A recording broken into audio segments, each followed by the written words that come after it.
going on, ladies and gentlemen, boys and girls? Welcome back to the Team Gullit YouTube channel. My name is Renzo, and today we've got those 4-4-2 tactics that we talked about yesterday.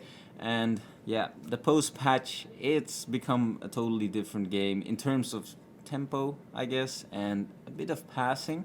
And 4-4-2 direct passing, that is what we're going to use in this video. And I'm going to pretty much explain every tactic possible with this 4-4-2 and all the instructions.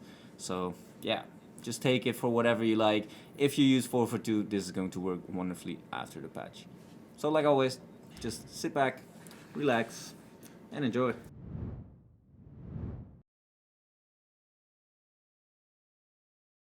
First of all, I want to ask you guys a question, and that is to don't forget to subscribe to our channel if you enjoyed this content. Put on a notification bell so you don't miss anything in terms of FIFA 22 updates. First of all, make sure that if you are going to play 4-4-2 that you have two midfielders. Usually you want to be looking at one attacking minded and one more defensive minded one. 4 attacking players, 4 defenders, makes sense, 4-4-2.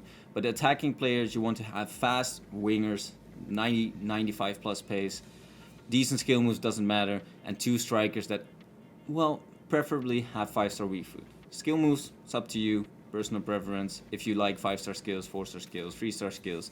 I'm using all these players because I have my restrictions for the competition that I play in Belgium, and that's using all Belgian players and players that have played there. So that's why you're seeing this team and not the likes of Neymar and Mbappe, stuff like that.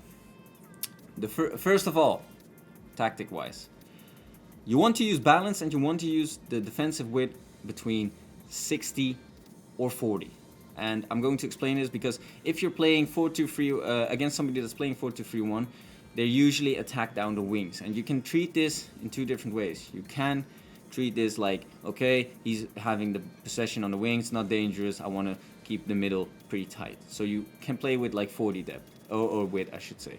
But if you don't like that the opponent has a lot of possession, you want to spread your defensive line a bit, using up to like 60 width. The depth, put it on 70 max. It's something that we didn't figure out that it works too well yet, or that it changes a lot, but we always use it on 70 because you want to keep your defensive line as high as possible. We explained that in a couple of videos already, just because yeah, the defenders tend to drop back like almost steadily in front of your goalkeeper. The offensive playstyle, balance and direct passing. The direct passing is crucial because that is going to allow you to get used to this patch in terms of passing. You can even use fast build-up, but this is something that is a bit more offensively minded and sometimes can result in getting counter-attacked really easily. Offensive width between 50 or 70. And 70 is only really good if you feel like you want to use 5-star skillers up front in the striker positions, because it allows you to have a bit more space in one-on-one situations between the striker and the center backs. Players in box, you want to have that on 4 to 6. This is something that's, if you like to cross in sometimes or actually do use a lot of wing play, the players in box can be pretty good if you put them a little bit up higher, so maybe 6 to 7 even. Because there's always midfielders supporting on the edge of the box and actually making runs inside the box as well. Corners and free kicks, we still have that on 2 or 1. Still doesn't really make a difference, didn't really change in the patch, although the corner kick is patched, but we'll have a different video on that later on. And this is how you would set up the team. Like I said, in this case I have Danjuma and Bamba as my wingers. They just have good pace, good dribbling, solid passing stats, 4-star, 4-star. Your strikers, David, like I said, 5-star weak foot, and Mertens is actually, yeah, I'm just restricted to using him. I'd rather have a 5-star weak foot player. But the instructions, you can use drift wide, but just keep it unbalanced if you want to try this out at the first time, and get in behind on both your strikers. Don't forget to put on comeback on defense as well, because that is going to allow you to be a bit more stable in the defensive part of the pitch. The thing is that this get in behind is going to allow you to make constant passing moves, and I'll explain that it works well with direct passing. Even though I'm using quite some offensive-minded midfielders, KDB and even Baby Gullit, you want to keep them on stay back while attacking. If you don't do that, It's probably riskier, and you can put on one unbalanced, but I'd stay away from that if you're just playing from 0-0.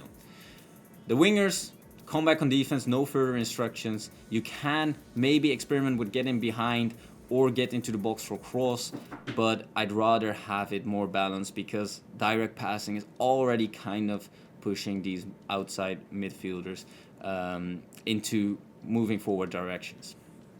So just keep it on come back on defense and don't touch any other instructions if you were to follow my exact tactics. Stay back while attacking and overlap. Overlap is something kind of debatable. It only works really if your right or left midfielders actually drop back and the fullback sometimes switches position with the right or left midfielder, because we're also using stay back while attacking. And the center backs, you don't really want to touch them, neither with the goalkeeper and his instructions.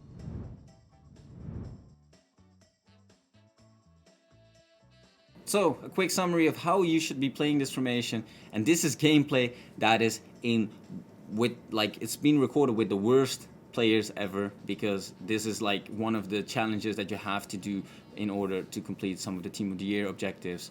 And even then it works quite well because of the tactic. Because here, if you get an open driven pass, it still works. You can see that the constant movement of the other players already. You take a touch, other players moving. Take a touch, other players moving. Which is going to allow you to constantly use the depth of the pitch, because the strikers are making moves in behind. And if you time this well, your opponent is just always going to be on strings. And here it's just a terrible miss, but this was just always with, well, what we covered yesterday in our video, with these through balls, because the through balls have become way more effective now in FIFA 22, and it's not like you could play this driven pass anymore instantly. But you can see we have this space with our winger, and look at the movement that the strikers are actually making. Just constantly creating space in the middle of the pitch, and if your opponent isn't covering it well, yeah, he's just not gonna be able to keep up with you. Here as well, it's always what's effective in 4-4-2, that you build up down on the wing with your fullbacks and then cutting inside and keep the ball in a kind of free-flowing way going forward, because there's always people that is supporting with the direct passing. Direct passing, like I said, the tactic is pretty much that the players are instantly making a run or getting into space, so that if you're taking a touch, you can almost directly play it on. So that's why this formation just works well, because the 4-4-2 is just shaped up well for that. Because having two strikers and like almost two players positioned in every side of the pitch. And here, this is what I meant with the overlap. Here we have the left mid actually in possession, and our left back that was, in front of him, because they changed position, and that's when he actually will overlap. So it's not the biggest of instructions that you should be using, but try it out. If you use balanced, it still works fine. Hope you guys enjoyed this video. Next up, like I said, we have a lot more content talking about the post-patch update. And let's just see you guys in the next video. Ciao, ciao.